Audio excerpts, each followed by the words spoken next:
외국인들이 한국을 두고 미래 도시 같다고 이야기할 때 많은 사람들은 먼저 서울의 초고층 건물이나 첨단 기술을 떠올립니다. 하지만 정작 해외 방문객들이 가장 강한 충격을 받는 순간은 그런 거대한 풍경이 아니라 지극히 평범한 일상에서 시작됩니다. 한국인들에게는 너무 익숙해서 굳이 설명할 필요조차 없는 장면들.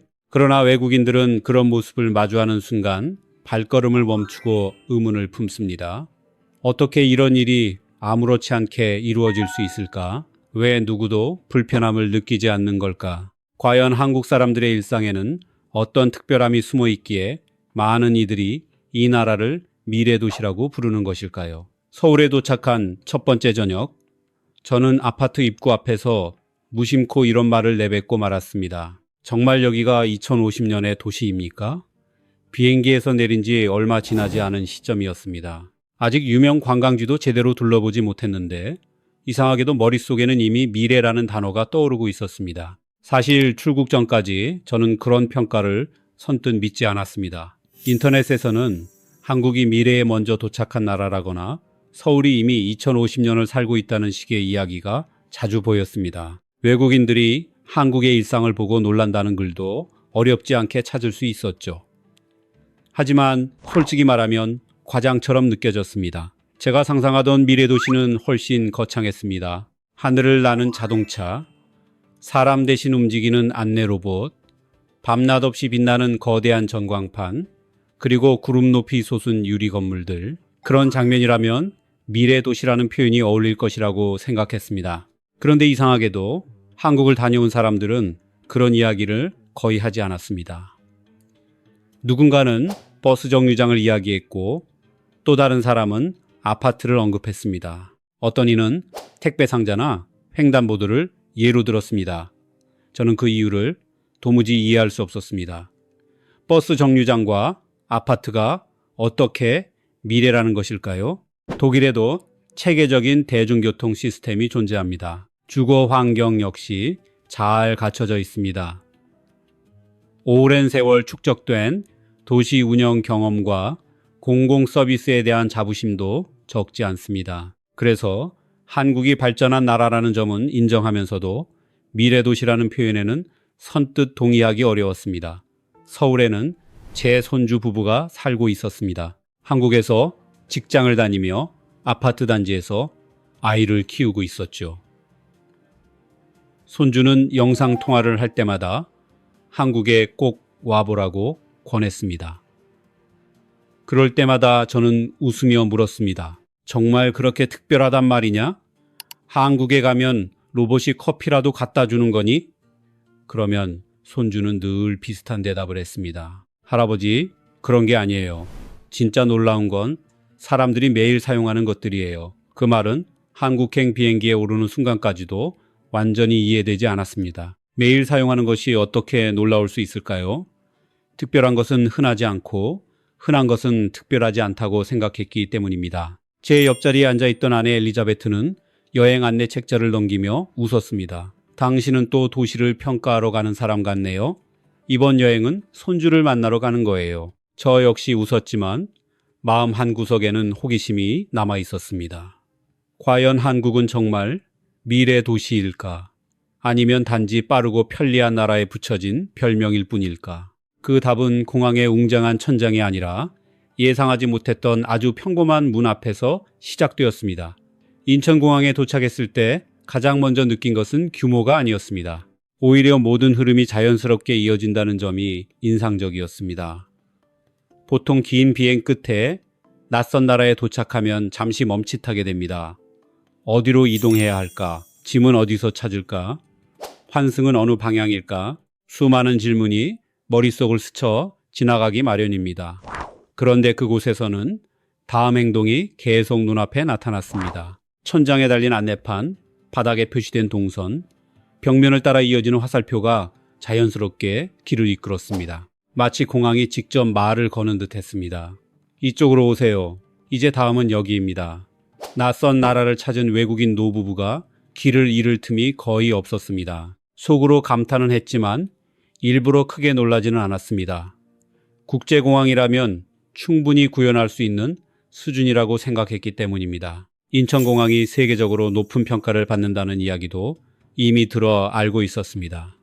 공항은 어느 나라든 가장 인상적으로 꾸며놓는 첫 인상이니까요. 공항철도와 지하철로 이어지는 과정도 비슷했습니다. 생소한 역 이름들이 이어졌지만 노선도와 표지판, 스크린도어, 그리고 반복되는 음성 안내 덕분에 완전히 헤매는 느낌은 들지 않았습니다. 엘리자베트가 제 팔을 잡으며 말했습니다. 이상하네요.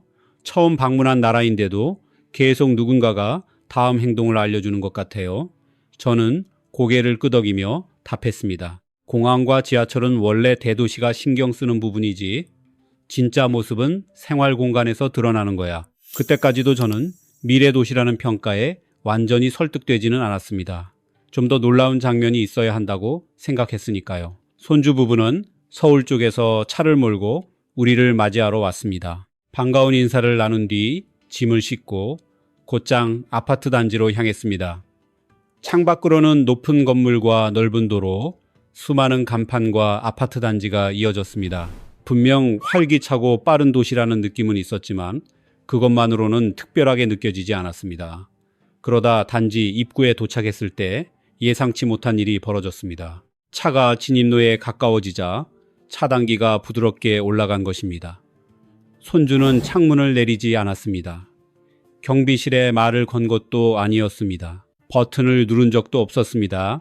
그저 차량이 접근했을 뿐인데 문이 마치 우리를 알아본 것처럼 열렸습니다. 저는 무심코 몸을 앞으로 숙였습니다. 그리고 차량이 지나간 뒤에도 뒤를 돌아 천천히 내려오는 차단기를 바라봤습니다. 잠깐만요. 방금 무슨 일이 있었던 거죠? 손주가 웃으며 대답했습니다. 아무것도요. 차량 번호가 등록되어 있으면 자동으로 인식해요. 방문 차량도 미리 입력하면 바로 통과할 수 있고요. 엘리자베트가 놀란 표정으로 말했습니다. 그럼 번호판을 읽고 알아서 문을 열어준다는 뜻인가요? 손주는 너무나 당연하다는 듯 고개를 끄덕였습니다. 오히려 그 반응이 더 큰 충격이었습니다. 우리에게는 작은 마법처럼 느껴졌지만 손주에게는 매일 반복되는 평범한 일이었던 것입니다. 그 순간 저는 잠시 말을 잃었습니다. 제가 찾던 미래는 거대한 기술과 화려한 장면 속에 있다고 믿고 있었기 때문입니다. 그런데 한국에서 처음 저를 멈춰 세운 것은 로봇도 초고층 빌딩도 아니었습니다. 아파트 입구의 차단기였습니다. 방문객 정보가 사전에 등록되고 차량이 가까워지면 번호를 인식해 별다른 절차 없이 문이 열리는 짧은 순간, 물론 모든 아파트가 같은 시스템을 갖춘 것은 아닐 것입니다. 손주가 거주하는 단지의 특징일 수도 있고 비교적 최근에 조성된 곳이라 더 편리할 수도 있습니다. 하지만 저를 놀라게 한 것은 기술 자체가 아니었습니다. 그 기술이 특별한 경험이 아니라 일상으로 자리 잡았다는 사실이었습니다. 엘리자베트는 창밖으로 보이는 단지의 조명과 조용히 움직이는 차량들을 바라보다가 작은 목소리로 말했습니다. 당신이 생각한 미래는 너무 화려했던 것 같아요. 여기는 아무 소리도 없이 열리네요. 저는 그 말에 조용히 고개를 끄덕였습니다. 정확한 표현이었습니다. 제가 상상한 미래는 늘 시선을 끌려고 했습니다. 그러나 서울에서 처음 마주한 미래는 전혀 달랐습니다. 과시하지 않았습니다. 아무 말 없이 존재하고 있었습니다. 미래는 멀리 있는 것이 아니었습니다. 아파트 입구에서 조용히 열리는 문 안에 이미 자리 잡고 있었습니다. 그날 밤 손주 집으로 올라가면서도 계속 같은 생각이 머릿속을 맴돌았습니다. 한국 사람들에게는 그저 집으로 들어가는 과정일 뿐인데 외국인인 우리에게는 새로운 기준이 되어버린 것입니다. 이게 정말 평범한 일상이라고? 그 질문은 쉽게 사라지지 않았습니다. 그리고 당시에는 몰랐습니다. 그 작은 차단기가 끝이 아니라 시작이었다는 사실을. 한국의 미래 도시는 사람들을 놀라게 하기 위해 큰 소리를 내지 않았습니다. 오히려 너무 평범한 공간 속에서 조용히 하루를 바꾸고 있었습니다. 다음 날 아침이 되어서도 저는 전날 보았던 차단기를 떠올리고 있었습니다. 차량 번호를 읽고 아무 말 없이 열리던 그 장면이 계속 생각났습니다. 하지만 마음 한쪽에서는 아직 결론을 내리지 못하고 있었습니다. 새 아파트라서 가능한 사례 아닐까? 그 한 장면만으로 한국 전체를 미래 도시라고 부르기는 아직 이르지 않을까? 손주는 동네를 함께 걸어본 뒤 버스를 타보자고 제안했습니다. 저는 오히려 좋았습니다. 도시의 진짜 모습은 관광지가 아니라 사람들이 매일 오가는 생활 동선에서 드러난다고 믿었기 때문입니다. 화려한 공항이나 최신식 아파트보다 사람들이 무심코 서 있는 버스 정류장이야말로 도시의 본 모습을 보여준다고 생각했습니다. 정류장은 아파트에서 2블록 정도 떨어진 곳에 있었습니다. 서울의 여름 아침은 이미 후텁지근했고 그늘 없는 길을 조금만 걸어도 목 뒤로 땀이 맺혔습니다. 저는 유럽의 일반적인 버스 정류장을 떠올렸습니다. 유리벽, 작은 지붕, 노선도와 시간표 정도면 충분하다고 생각했습니다. 서울도 비슷하겠지. 그런 생각을 하며 정류장 안으로 들어섰습니다. 그런데 엘리자베트가 먼저 걸음을 멈췄습니다. 잠깐만요. 여기 공기가 다른데요? 저도 안으로 들어가자마자 이유를 알 수 있었습니다. 바깥의 무더운 공기와 달리 내부에서는 서늘한 기운이 느껴졌습니다. 단순히 그늘 때문이 아니었습니다. 정류장 안에 냉방장치가 작동하고 있었던 것입니다. 버스를 기다리는 공간에서 말입니다. 엘리자베트는 벤치에 앉더니 놀란 표정으로 저를 불렀습니다. 저 역시 자리에 앉아보았습니다. 의자에서는 은은한 시원함이 전해졌습니다. 지나치게 차갑지도 않았고 불편하지도 않았습니다. 더운 날 잠시 쉬며 체온을 낮추기에 적당한 정도였습니다. 저는 벤치를 손으로 만져보고 아래쪽까지 살펴봤습니다. 그때 손주가 웃으며 설명했습니다. 냉난방 기능이 있는 벤치예요. 여름에는 시원하고 겨울 요청하신 형식에 맞춰 이어지는 이 원고를 작성했습니다. 교복 차림의 학생들은 서로 이야기를 이어가면서도 자연스럽게 전광판에 시선을 주었고 유모차를 밀고 온 젊은 엄마는 아이의 모자를 다듬어주며 시원한 공간 안쪽으로 발걸음을 옮겼습니다. 신기하다고 말하는 사람은 없었습니다. 누구도 의자 아래를 살펴보지 않았고 제가 했던 것처럼 벤치 표면을 손으로 눌러보는 이도 없었습니다. 그 모습이 오히려 저를 더욱 놀라게 만들었습니다. 여행자인 우리에게는 모든 것이 새로웠지만 이곳 사람들에게는 이미 몸에 밴 일상이었습니다. 더우면 안으로 들어옵니다. 도착 시간을 확인합니다. 휴대전화 충전이 필요하면 연결합니다. 버스가 오면 자연스럽게 밖으로 나갑니다. 그 과정 어디에도 설명은 없었습니다. 감탄도 없었습니다. 마치 집 현관에서 신발을 벗는 행동처럼 너무도 익숙했습니다. 바로 그 익숙함이 제 생각을 크게 흔들었습니다. 만약 미래가 현실이 된다면 처음에는 사람들을 놀라게 하겠지만 시간이 흐른 뒤에는 결국 이런 모습이 되지 않을까요? 더 이상 미래라고 부르지 않고 단순히 출근길의 일부로 받아들이는 모습 말입니다. 저는 웃으며 중얼거렸습니다. 이곳은 버스 정류장이 아니라 작은 공항 라운지 같군요. 엘리자베트도 동의한다는 듯 미소를 지었습니다. 공항 라운지는 돈을 내거나 비행기를 타야 들어갈 수 있잖아요. 그런데 여기는 버스만 기다리면 누구나 이용할 수 있네요. 그 말을 듣는 순간 전날 품고 있던 의심이 조금은 사라졌습니다. 아파트 입구 차단기는 특별한 단지라서 가능하다고 생각할 수 있었습니다. 하지만 동네 버스 정류장까지 이런 모습이라면 이야기는 달라집니다. 이것은 보여주기 위한 시설이 아니었습니다. 사람들의 일상 한가운데 존재하는 생활 공간이었습니다. 버스가 도착했을 때 저는 뜻밖에도 아쉬움을 느꼈습니다. 조금 더 머물며 그 공간을 보고 싶었기 때문입니다.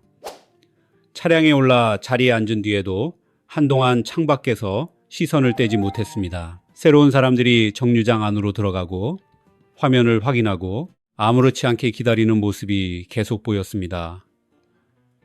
어쩌면 미래는 사람들이 감탄할 때 오는 것이 아닐지도 모릅니다. 사람들이 그것을 특별하게 여기지 않을 때, 그때 비로소 미래는 완성되는 것인지도 모릅니다. 그날 오후 우리는 시장을 둘러본 뒤 골목길과 큰 도로를 오가며 서울 거리를 더 걸었습니다. 저는 계속 휴대전화를 확인했습니다. 수많은 간판이 보였고 익숙하지 않은 골목은 여전히 낯설었습니다. 길 이름도 아직 쉽게 기억되지 않았습니다. 지도 앱으로 방향을 찾고 번역 앱으로 메뉴를 확인했습니다. 혹시 손주와 떨어질 상황을 대비해 연락창도 열어두었습니다. 그러던 중 화면 상단에 붉은 경고 표시가 나타났습니다. 배터리 %. 그 숫자를 보는 순간 저는 서울 한복판에서 갑자기 절벽 끝에 선 듯한 기분이 들었습니다. 독일에서도 휴대전화 전원이 꺼지는 일은 흔합니다. 하지만 익숙하지 않은 도시에서는 의미가 전혀 달랐습니다. 지도도 휴대전화 안에 있었고 번역 기능도 그 안에 있었습니다. 연락수단 역시 마찬가지였습니다. 작은 화면 하나가 꺼지는 순간 도시와 연결된 끈이 함께 끊어질 것 같은 느낌이 들었습니다. 제가 당황한 표정을 짓자 손주는 전혀 놀라지 않았습니다. 잠시만요. 그는 주변을 둘러보더니 가까운 편의점 방향으로 걸어갔습니다. 매장 입구 옆에는 보조 배터리를 대여할 수 있는 장비가 설치되어 있었습니다. 앱이나 카드로 빌린 뒤 사용하고 다른 장소에서 반납할 수 있다고 설명했습니다. 서울에서는 편의점이나 카페 주변에서 이런 장비를 어렵지 않게 만날 수 있다고 했습니다. 손주는 능숙하게 조작해 보조 배터리 하나를 꺼냈고 저는 곧바로 충전 케이블을 연결했습니다. 곧 꺼질 듯하던 화면에 충전 표시가 나타났습니다. 2%였던 숫자가 3%, 4%로 천천히 올라가기 시작했습니다. 그 모습을 바라보는데 안도감보다 감탄이 먼저 밀려왔습니다. 저는 웃으며 물었습니다. 한국에서는 휴대전화 배터리까지 도시가 책임지는 겁니까? 손주는 다시 한번 웃었습니다. 하지만 그 순간만큼은 정말 그렇게 느껴졌습니다. 이것은 단순히 충전기를 쉽게 구할 수 있다는 이야기가 아니었습니다. 지금 시대에는 길찾기와 번역, 결제, 사진 촬영, 연락, 일정 확인까지 거의 모든 일이 휴대전화를 중심으로 이루어집니다. 외국인 여행자에게 스마트폰은 통역사이자 지도이며 가족과 연결되는 창구입니다. 그런데 한국의 도시는 마치 그 기기가 꺼질 때 사람들이 느끼는 불안을 이미 이해하고 있는 것처럼 보였습니다. 물론 어느 곳에서든 완벽하게 충전이 가능하다는 뜻은 아닐 것입니다. 모든 거리마다 같은 시설이 설치된 것도 아닐 것입니다. 그러나 제가 받은 인상은 분명했습니다. 사람들이 반복적으로 겪는 불편함을 빠르게 파악하고 생활 곳곳에 해결책을 배치해 둔다는 점이었습니다. 공공 와이파이와 충전 공간, 보조 배터리 대여 서비스는 각각 따로 존재하는 편의시설이 아니라 하나의 생활 기반 시설처럼 느껴졌습니다. 엘리자베트가 조용히 말했습니다. 당신이 찾던 미래는 하늘 위에 있는 게 아니었네요. 사람들 손안에 작은 배터리 옆에 있었군요. 저는 천천히 고개를 끄덕였습니다. 어제는 차량이 아파트 문을 열었습니다. 오늘은 버스 정류장이 기다림의 의미를 바꾸어 놓았습니다. 그리고 이제는 휴대전화 배터리가 방전될 때 생기는 불안까지 도시가 흡수하고 있었습니다. 한국은 거대한 로봇을 보여주며 놀라움을 강요하지 않았습니다. 대신 사람들이 매일 겪는 사소한 불편을 하나씩 지워가고 있었습니다. 거리 위의 정류장과 충전 서비스만으로도 충분히 인상적이었는데 그렇다면 사람들이 가장 많은 시간을 보내는 집안은 어떨까요? 만약 한국의 미래가 거리에서 끝나지 않고 현관문 안쪽까지 이어진다면 우리는 또 어떤 모습을 마주하게 될까요? 그런 생각을 하며 손주가 사는 아파트 현관을 다시 들어섰지만 솔직히 큰 기대는 하지 않았습니다. 조금 더 세련된 가전제품, 조금 더 편리한 기능, 유럽에서도 자주 이야기하는 스마트홈 정도를 상상했을 뿐입니다. 하지만 거실로 들어선 직후 제 걸음은 어느 벽 앞에서 멈춰버렸습니다. 넓은 창문 때문도 아니었고 새 가구 때문도 아니었습니다. 거실 한편에 설치된 작은 화면이 시선을 붙잡았습니다. 처음에는 단순한 인터폰이라고 생각했습니다. 방문객이 오면 얼굴을 확인하고 문을 열어주는 장치 정도라고 여겼습니다. 독일에도 비슷한 장비가 있으니까요. 그런데 손주가 화면을 가볍게 터치하는 순간 제 예상은 완전히 빗나갔습니다. 디스플레이 안에는 조명 조절 기능이 있었고 난방 제어도 가능했습니다. 방문자 확인, 경비실 연결 기능도 보였습니다. 화면을 넘기자 엘리베이터 호출과 각종 알림 메뉴까지 나타났습니다. 손주는 외출하기 전에 이 화면으로 엘리베이터를 먼저 부르고 방마다 난방 상태를 조절하며 아파트 공지와 택배 도착 정보도 확인한다고 설명했습니다. 저는 화면을 가리키며 물었습니다. 이 벽 하나가 집 전체는 물론 아파트와도 연결되어 있다는 뜻입니까? 손주는 미소를 지으며 고개를 끄덕였습니다. 물론 모든 한국 아파트가 동일하지는 않다고 덧붙였습니다. 특히 이런 기능은 신축 단지에서 더 흔히 볼 수 있다고 했습니다. 하지만 제게 중요한 것은 전국 어디에 존재하느냐가 아니었습니다. 저를 놀라게 한 것은 벽이 더 이상 단순한 벽처럼 보이지 않았다는 사실이었습니다. 그 화면은 거실만 바라보는 장치가 아니었습니다. 현관과 복도, 엘리베이터, 경비실까지 이어지는 작은 관제센터처럼 느껴졌습니다. 엘리자베트 역시 오랫동안 화면을 바라보더니 말했습니다. 마치 집안의 벽이 도시 전체를 연결하는 것 같네요. 저는 그 말에 공감했습니다. 우리가 상상했던 미래는 영화 속 거대한 통제실이나 공중에 떠 있는 홀로그램 화면이었습니다. 그런데 한국에서 만난 미래는 가족이 생활하는 거실벽에 조용히 붙어 있었습니다. 과시하지 않았습니다. 시끄럽지도 않았습니다. 외출하기 전, 손님이 방문하기 전, 난방을 켜기 전 사람들이 매일 한 번씩 자연스럽게 사용하는 생활의 일부가 되어 있었습니다. 그날 저녁 손주는 다음날 먹을 과일과 생활용품 몇 가지를 휴대전화로 주문했습니다. 저는 그 장면을 보고도 크게 놀라지 않았습니다. 온라인 쇼핑은 이미 많은 나라에서 보편화되어 있었고 빠른 배송 역시 이제는 낯선 개념이 아니었기 때문입니다.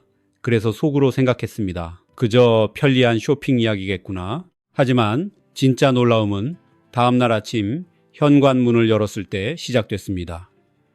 문 앞에는 상자와 봉투가 가지런히 놓여 있었습니다. 마치 누군가 새벽 사이 다녀간 흔적만 남기고 사라진 것 같았습니다. 과일은 신선도를 유지할 수 있도록 포장되어 있었고 생활용품도 정돈된 상태였습니다. 그런데 저를 더 놀라게 한 것은 다른 부분이었습니다. 그 물건들이 아무 일도 없었다는 듯 그대로 놓여 있다는 사실이었습니다.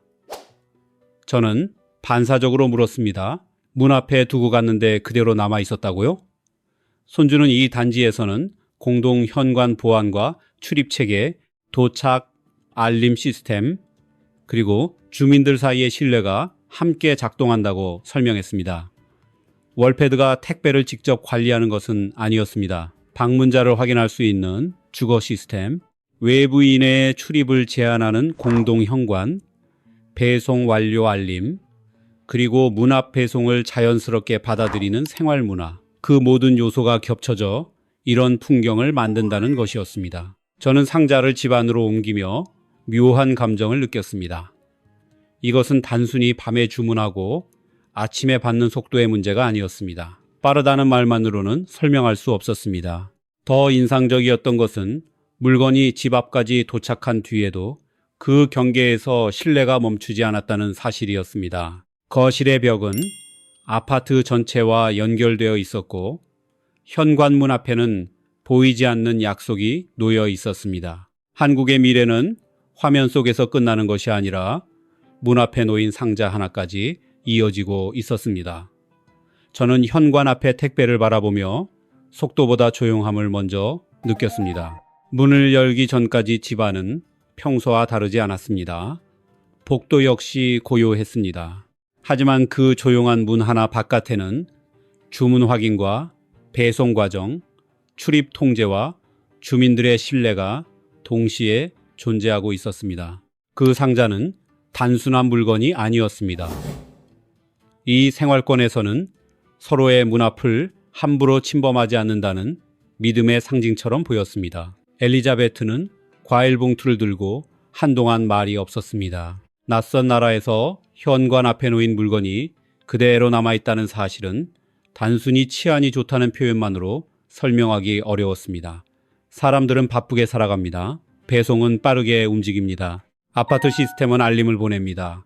그러나 마지막 순간에는 결국 서로가 지켜주는 보이지 않는 선이 존재해야 합니다. 저는 그 선이 눈에 보이지 않아서 더욱 놀랐습니다. 벽면의 화면도 보였고 공동 현관도 볼 수 있었습니다.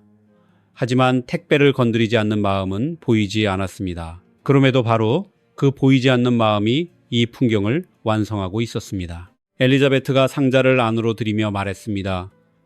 우리가 잠든 사이 도시가 배송 시간을 맞춰둔 것 같네요. 그 말을 듣는 순간 문득 새로운 궁금증이 떠올랐습니다. 한국은 물건을 구매하는 과정만 빠른 도시일까? 아니면 사용을 마친 뒤 정리하고 버리는 단계까지도 이렇게 체계적일까? 답은 생각보다 빨리 찾아왔습니다. 아침 식사를 마친 뒤 손주는 재활용품과 음식물 쓰레기를 챙기며 함께 내려가 보겠느냐고 물었습니다.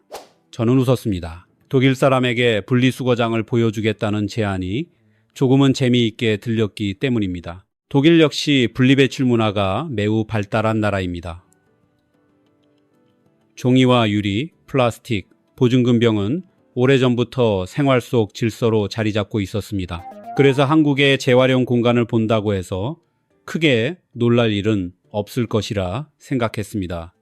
하지만 아파트 아래 분리배출 구역에 들어선 순간 저는 다시 말을 아끼게 되었습니다. 종이와 플라스틱, 캔, 비닐, 스티로폼이 구역별로 나뉘어 있었습니다. 주민들은 익숙한 동작으로 손에 든 물건들을 각각의 위치에 넣고 있었습니다. 누군가 지시하지 않아도 정해진 흐름이 존재하는 것처럼 움직였습니다. 상자는 접어서 쌓았습니다. 병은 따로 분류했습니다. 비닐은 전용 공간으로 모였습니다. 여기까지는 독일에서도 볼 수 있는 모습과 크게 다르지 않았습니다. 그래서 저는 한국이 독일보다 낫다거나 독일이 뒤처졌다고 생각하지 않았습니다. 오히려 두 나라의 방식이 서로 다르다는 인상을 받았습니다. 독일의 분리배출이 오랜 세월 쌓여 온 규칙과 습관에 가깝다면 한국 아파트의 재활용 공간은 공동주거 생활 안에 자연스럽게 녹아든 시스템처럼 보였습니다. 엘리베이터를 타고 내려옵니다. 정해진 장소를 지나갑니다.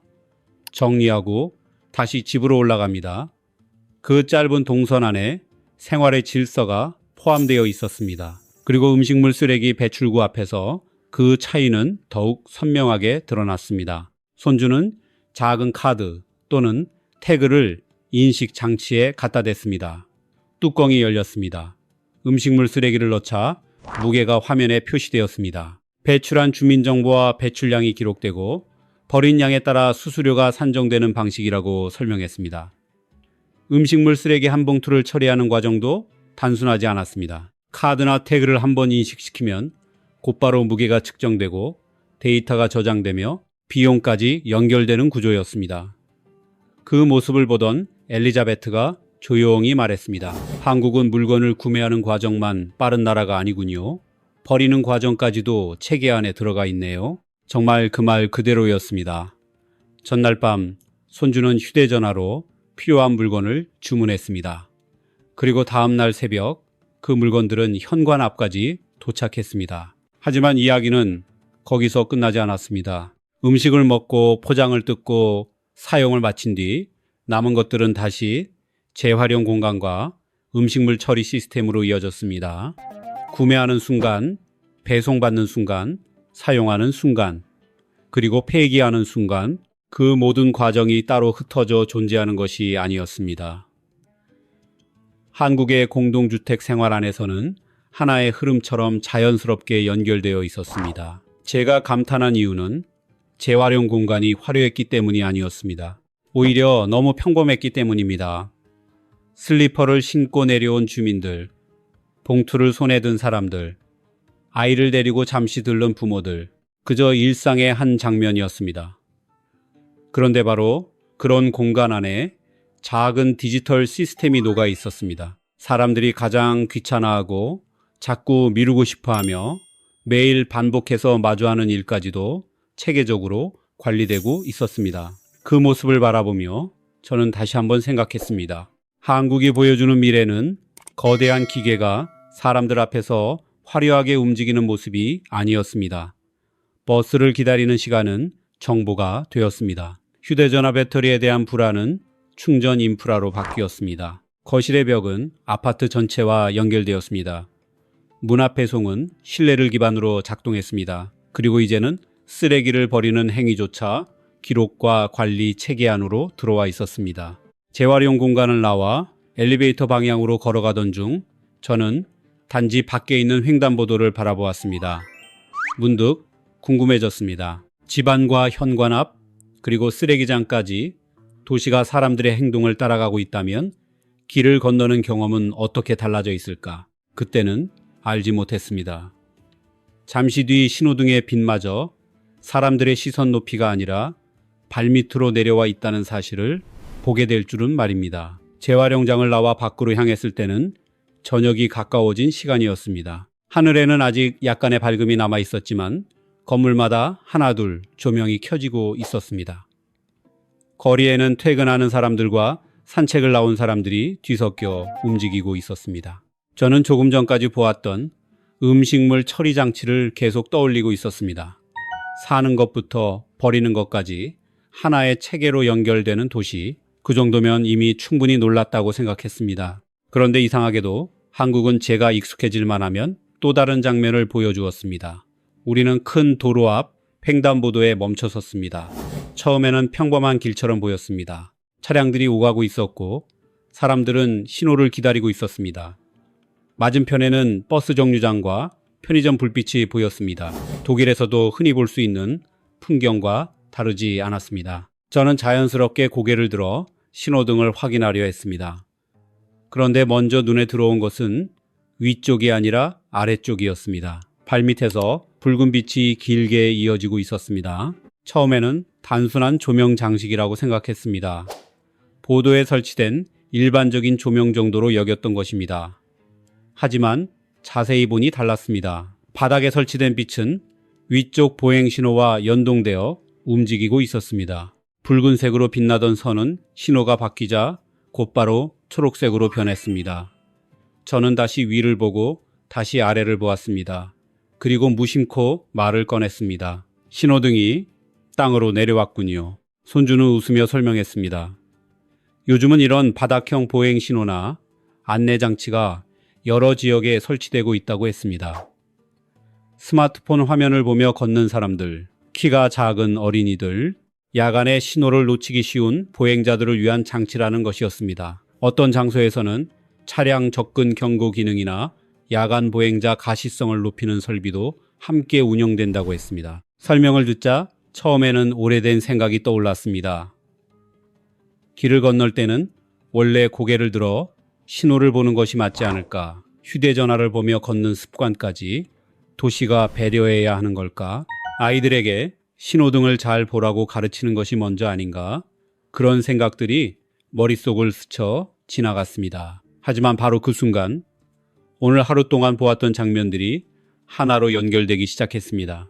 버스 정류장에서 그랬습니다. 한국은 사람들에게 더위를 참고 기다리라고만 하지 않았습니다. 사람들이 기다리는 그 공간에 시원한 벤치와 도착 정보, 충전 기능을 함께 배치했습니다. 휴대전화 배터리가 거의 방전되었을 때도 마찬가지였습니다. 스마트폰 사용을 줄이라고 말하는 대신 이미 길찾기와 번역, 결제까지 모두 휴대전화 중심으로 움직이는 시대라는 현실을 인정했습니다. 그리고 그 불안을 줄일 수 있는 방법을 도시 곳곳에 마련해 두었습니다. 집안도 같았습니다. 월패드는 복도나 현관에서 해야 할 일들을 거실 안으로 가져왔습니다. 엘리베이터 호출과 방문자 확인, 난방 제어와 알림 기능이 한 화면에 모여 있었습니다. 문화 배송 역시 바쁜 생활에 맞춰 움직이는 방식이었습니다. 재활용장의 카드 태그는 가장 번거로운 순간마저 생활 동선 안에서 정리해 주었습니다. 그리고 이제 신호등까지 바닥으로 내려와 있었습니다. 그제야 저는 조금 다른 관점으로 보게 되었습니다. 한국이 사람들을 게으르게 만드는 것이 아니었습니다. 오히려 반대였습니다. 이 도시는 사람들이 실제로 어떻게 살아가는지 매우 가까이에서 관찰하는 것처럼 느껴졌습니다. 어디에서 기다리는지, 무엇을 가장 자주 확인하는지, 언제 불안해하는지, 어떤 순간에 시선을 아래로 두는지, 그런 행동을 먼저 이해한 뒤 기술을 그 자리에 배치하는 것 같았습니다. 물론 위쪽 신호등은 여전히 중요합니다. 길을 건널 때는 주의를 기울여야 하고 고개를 들어야 합니다. 그러나 바닥 신호는 단순히 원칙만 반복하지 않았습니다. 혹시 시선을 아래로 둔 사람이 있다면, 혹시 어린아이가 위쪽 신호를 놓친다면, 혹시 밤길에 조명이 부족하다면 도시가 한 번 더 알려주겠다는 배려처럼 보였습니다. 엘리자베트는 발밑에 붉은 빛이 초록색으로 변하는 장면을 바라보며 말했습니다. 미래가 사람들 머리 위가 아니라 발밑까지 내려왔네요. 그 말에 저는 한동안 횡단보도를 바라보았습니다. 사람들은 초록빛을 따라 자연스럽게 길을 건넜습니다. 누군가는 휴대전화를 들고 있었고, 누군가는 아이 손을 잡고 있었습니다. 또 다른 누군가는 장바구니를 들고 있었습니다. 그 누구에게도 이 장면은 특별한 구경거리가 아니었습니다. 사진을 찍는 사람도 없었습니다. 감탄하는 사람도 없었습니다. 그저 매일 건너는 길을 건널 뿐이었습니다. 그 평범함이야말로 가장 강한 충격이었습니다. 횡단보도 앞에 서서 저는 하루 동안 경험한 장면들을 하나씩 떠올렸습니다. 아파트 입구의 차단기는 차량을 알아보고 문을 열었습니다. 버스 정류장은 기다리는 시간을 관리했습니다. 충전장치는 꺼져가던 휴대전화를 다시 도시와 연결했습니다. 거실 벽의 화면은 집안과 공동공간을 하나로 묶었습니다. 문 앞 택배는 속도와 신뢰가 함께 만들어낸 결과였습니다. 재활용장의 카드 태그는 작은 책임까지 생활 습관 안으로 끌어들였습니다. 서로 다른 장소의 이야기였지만 이상하게도 모두 같은 메시지를 전하고 있었습니다. 사람을 기술적으로 억지로 이동시키는 것이 아니라 사람이 이미 있는 곳으로 기술이 다가온다는 이야기였습니다.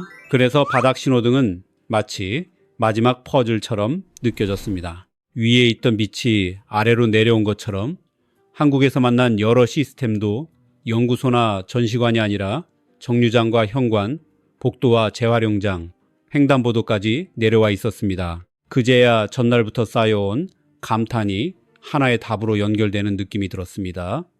미래도시는 눈부신 한 장면으로 완성되는 것이 아니었습니다. 하루를 이루는 작은 순간들이 끊어지지 않고 이어질 때 만들어지는 것이었습니다. 그날 밤 숙소로 돌아온 뒤에도 저는 발밑에서 빛나던 신호를 계속 떠올렸습니다. 신호등이 땅으로 내려왔다. 무심코 했던 말이었지만 어느새 한국이라는 도시를 설명하는 표현처럼 느껴졌습니다. 미래가 높은 곳에서 사람들을 내려다보는 도시가 아니라 사람들이 실제로 바라보는 위치까지 내려온 도시. 저는 그날 처음으로 인정했습니다. 한국은 정말 미래 도시일지도 모른다고. 다만 제가 상상했던 모습과는 완전히 다른 형태였습니다. 귀국 전날 밤 우리는 독일에 있는 오랜 친구와 영상통화를 했습니다. 그 친구는 한국에 온 이후 계속 궁금해하고 있었습니다. 화면이 연결되자마자 그는 웃으며 물었습니다. 그래서 서울은 정말 미래 도시 같았나?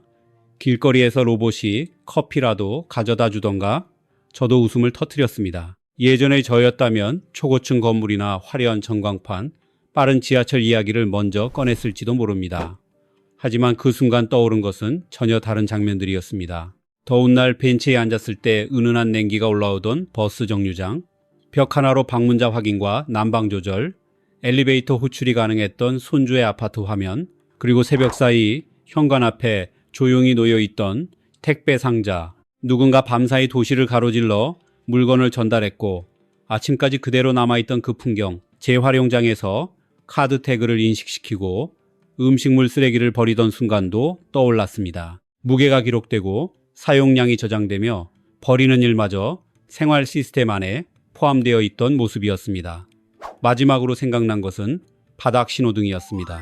사람들이 실제로 바라보는 위치에서 붉은색과 초록색이 바뀌던 그 장면 말입니다.